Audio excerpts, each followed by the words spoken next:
नमस्कार। Beyond abacus की अद्भुत दुनिया में आपका स्वागत है।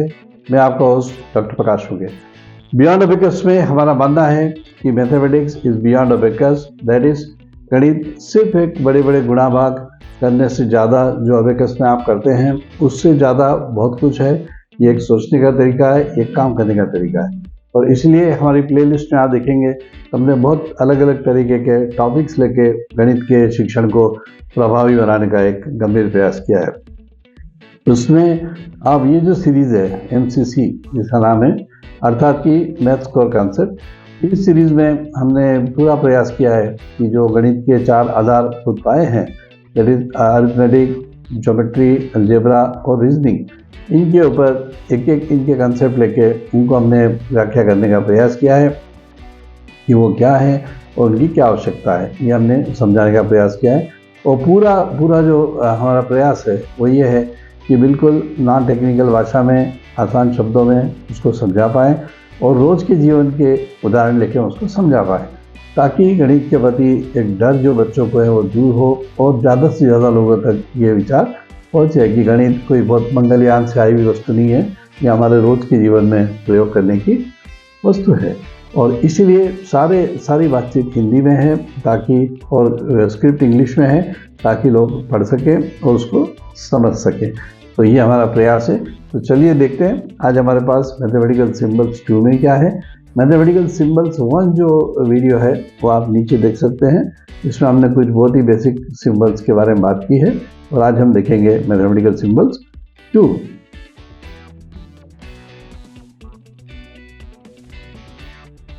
ग्रेटर देन सिंबल का मतलब ये होता है कि आप दो क्वांटिटीज़ को कंपेयर कर रहे हैं, 2 क्वांटिटीज़ को, 3 क्वांटिटीज़ को कंपेयर कर रहे हैं। जैसे कि मैं अगर बोलता हूँ कि 5 इज़ मोर देन 4, ये ग्रेटर देन का सिंबल होता है, जो हम साधारण भाषा में समझते हैं कि 5 से बड़ा होता है। लेकिन कई बार कन्फ्यूजन स्टूडेंट से लेके, पेरेंट्स से लेके कई को होता है कि ये किधर आएगा, मतलब ये लिखा मैंने, और कई बार मैं बोलता हूँ कि 3 इज़ लेस देन 10, तो हमें हमेशा लगता है। तो आप एक मोटा सा बात याद रखिए, अपने बच्चों को भी पढ़ाइए कि जिधर मुंह खुलता है वो नंबर बड़ा होता है और जिधर ये पॉइंट रहता है वो नंबर छोटा होता है। तो आप वो यहाँ भी देख लीजिए वही हो रहा है, यहाँ भी देख लीजिए वही हो रहा है। जो जिधर मुँह खुल रहा है वो नंबर बड़ा है और जिधर पॉइंट है वो नंबर छोटा है। ये बहुत बेसिक। और एक आधा एग्जाम्पल दे देते हैं। मान लीजिए मैं कहता हूँ -5 इज़ मोर देन -8, ये भी सही है। तो इसलिए जिधर भी मुंह खुलेगा वो नंबर बड़ा होगा और जिधर ये बंद होगा वो छोटा होगा। इसका दूसरा नोशन ये होता है मैथमेटिक्स की लैंग्वेज में कि मान लीजिए एक नंबर लाइन है जिसमें यहाँ पे 0 है और 1 2 3 4 5 मान लीजिए सर। अब मैंने बोला कि a इज मोर देन 5, तो ग्राफिकली कैसे बताया जाता है? तो ग्राफिकली ऐसे बताया जाता है कि अब ये जो 5 तक आ गए हो तो इसके आगे का, लेकिन यहाँ पे एक गोला बनाया जाता है, ब्लैंक, मतलब ब्लैंक रखा जाता है। इफ़ आई शो ग्राफिकली, अगर मैं इसको बताऊँ तो ये ऐसा होता है कि ये ब्लैंक रहेगा और उसके आगे का ऐसा रहेगा, ये 5 है। तो a इज़ मोर देन 5, मतलब it can be 5.1, it can be 500, it can be 5000, it can be 5 crore, what ever, it can be 15 crore, what ever it is, it can be 9.2, but it is strictly more than 5। ये उसका strictly more than 5, मतलब 5 को आप include ही कर सकते हो, ठीक है, मोर देन 5। और देखते हैं इसको और कैसे डिनोट करते हैं, और क्या होता है इसमें।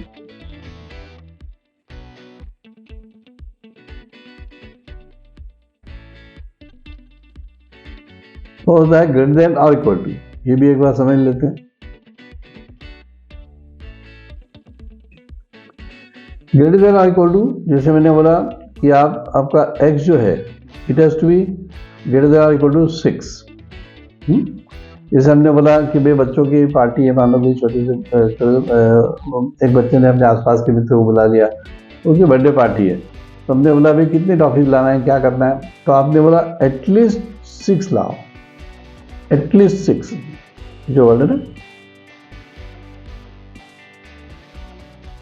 ये जो प्रोबेबिलिटी थ्योरी में भी हम पढ़ते हैं, तो ये होता है at least 6 means 6 or above, means वही हमारे नंबर लाइन पे अगर हम आ जाते हैं। तो अब किस्सा क्या होगा, अब किस्सा ये होगा, ये आपका 0 हो गया, ये आपका 1 2 3 4 5 6, तो at least 6 means you have to count 6 also and more than 6। 100 ले आओ आप, कोई प्रॉब्लम नहीं, 50 ले आओ कोई प्रॉब्लम नहीं, 15 ले आओ कोई प्रॉब्लम नहीं, लेकिन 6 लाना ही लाना है।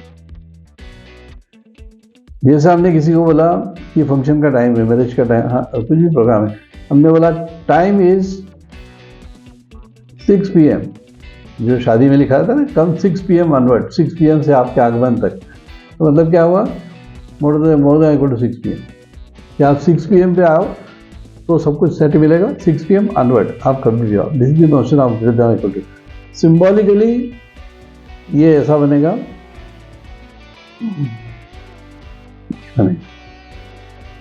ये 6 होगा तो ये होगा x is more than equal to 6, this is the symbol.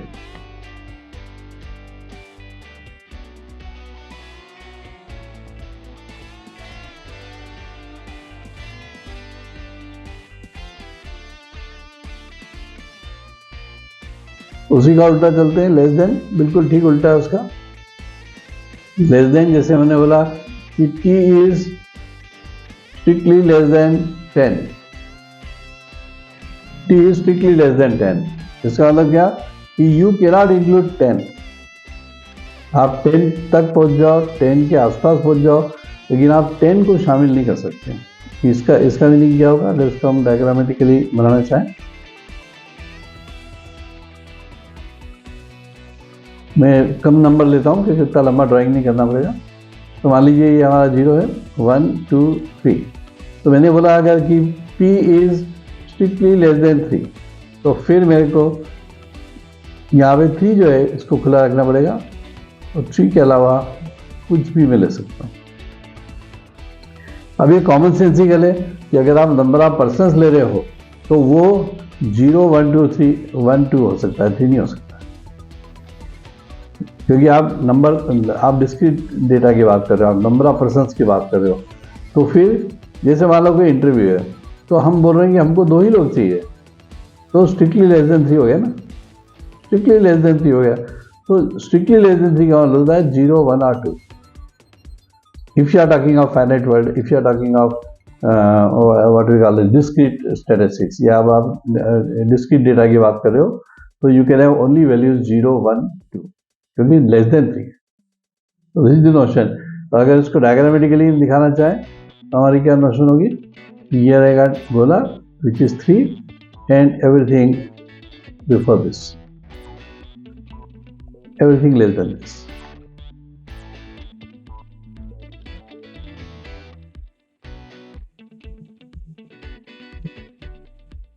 उसी से चलेगा less than equal to, almost same as we discuss greater than equal to, दोनों सेम ही, मतलब लॉजिक वही रहता है कि strictly less than equal to, मतलब मैंने लिया x is strictly less than equal to 20, means I can not exceed 20। जैसे जिसको प्रोबेबिलिटी की लैंग्वेज में कहते हैं at most 20, less than equal to means at most 20। जैसे मैंने बोला कि मान लो आप ये ले रहे हो, एक डाइस ले रहे हो, इसके ऊपर 1 2 3 4 5 6 लिखा हुआ है, और आपने प्रोबेबिलिटी फेंका, आपने डाइस फेंका, आपने बोला find the probability of at most 4, so means you have to find a probability that it could be either 1 2 3 or 4, ये आने की प्रोबेबिलिटी आपको। तो एटमोस्ट वर्ड का मतलब होता है कि लेस देन और equal to. At most 20 means it can't exceed 20. At most 4 means it can't exceed 4. उससे आगे नहीं जा सकता है।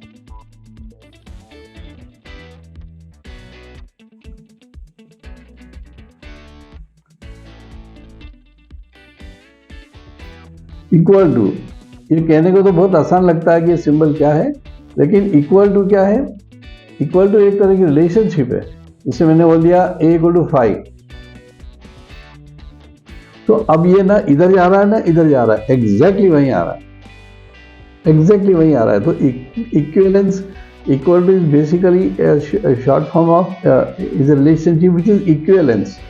मतलब ये एग्जैक्टली ये इक्वल टू है। जैसे मान लीजिए मैं दो फिगर बनाता हूँ, एक फिगर मैंने बनाया ट्रायंगल 1 और एक फिगर बनाया मैंने ट्रायंगल 2।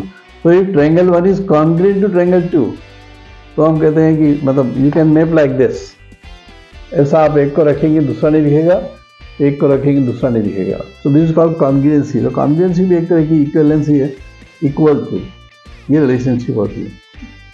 और इनकी आपस की रिलेशनशिप थोड़ा पीछे का भी सबको एक साथ ही कर लेते हैं। जैसे मान लीजिए a is more then b, b is more then c, so a is more then c। ये कौन सी रिलेशनशिप कहलाती है? ये कहलाती है ट्रांजिटिविटी, ये कहलाती है transitivity. If a is more than b, b is more than c, then a is more than c। Less than में अप्लाई होता है क्या? देखिए a is less than b, b is less than c। फिर क्या कह सकते हो आप c और a के रिलेशन के बारे में? जैसे मान लीजिए 5 is less than 9, 9 is less than 10, so it means 5 is less than 10। ये कहलाती है ट्रांजिटिविटी। वो इक्विवेलेंट इक्वल टू में भी अप्लाई होता है। वैसे इक्वल टू में तो अप्लाई नहीं हो सकता क्योंकि एक ही कंडीशन है, लेकिन इक्वल टू इस तरह से अप्लाई हो सकता है कि मान लीजिए ये मैं इस घर में यहाँ मैं रूम में बैठा हुआ हूँ, यहाँ पे दो दीवारें हैं, ठीक है, ये दीवार इसके इक्वल है और उधर एक और रूम है जो इतना ही बड़ा है, तो उसकी दीवार इसके इक्वल है। मतलब ये वाली दीवार तीसरी वाली दीवार के इक्वल है। इक्विवेलेंट में इस तरह से ट्रांजिटिविटी होती है कि a is equal to b, b is equal to c, it means a is equal to c। एक तरह से तीनों एक ही बात है अगर नंबर्स हम लेंगे तो, लेकिन अगर हम फिगर्स लेते हैं, जैसे मैंने आपको एग्जांपल दिया, जैसे मल्टी स्टोरी बिल्डिंग है, तो एक फ्लोर की roof of the floor number 1 is equal to is same in length as the roof of the floor number 10 is same as roof of the floor number 100। So all three roofs are equal. तो equivalence का ये एक अच्छा example है।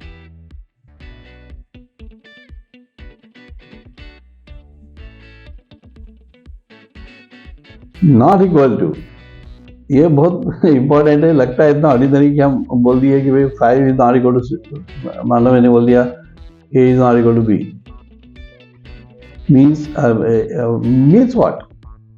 It means a can be anything. इसमें सबसे बड़ी बात जैसे मैंने बोला कि a कांट बी 6, a 6 नहीं होगा, लेकिन मैं ये नहीं कह रहा हूँ कि 6 से बड़ा होगा या छोटा होगा। ये बहुत इंपॉर्टेंट बात है। तो आपने एक सिंपल रिलेशनशिप बता दी कि a is not equal to 6, so you have opened the whole world that a can be anywhere, a can be, पूरी दुनिया उसके साथ हो गई है। जैसे मैंने ये एक लाइन ले लूँ, अगर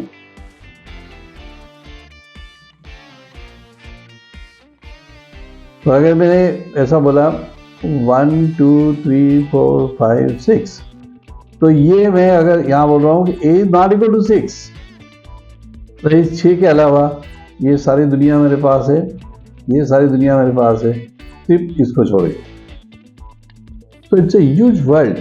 तो ये जो होता है ये बहुत बड़ा रीजन हो जाता है। अगर आप ग्राफिक की बात करते हैं, जब आप ग्राफ बनाते हैं, तो इस तरह का स्टेटमेंट जब आप देते हैं, जैसे फॉर एग्जांपल अगर आप कोई ग्राफ ले लें,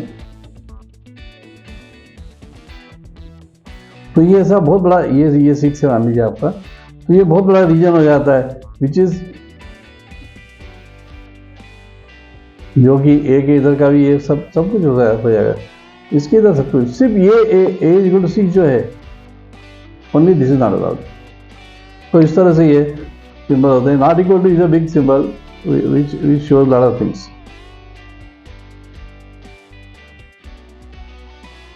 तो इस तरह से हमने देखा कि मैथमेटिकल सिंबल्स क्या होते हैं। एक जो हमने नए टाइप के मैथमेटिकल सिंबल देखे, उनको हमने समझने की कोशिश की। तो कमेंट करके आप भी लाइफ के एग्जाम्पल बताइए कि आपको कैसा लगा।